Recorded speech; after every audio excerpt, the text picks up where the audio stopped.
Alphard milik penyanyi dangdut Via Valen terbakar pada Selasa 30 Juni 2020 dini hari.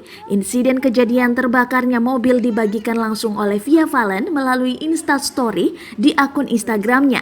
Melalui video itu, Via Valen mengatakan mobil Alphardnya itu diduga sengaja dibakar orang tak dikenal. Via Valen membagikan video saat mobilnya pun terbakar. Kemudian, Via Valen juga membagikan kondisi mobilnya pasca terbakar. Berikut ini foto-foto kondisi mobil Via Valen dari Instastory yang dibagikan. Terlihat bagian mobil yang tidak hangus terbakar, yaitu belakang mobil bagian bawah, sedangkan bagian dalamnya hangus terbakar.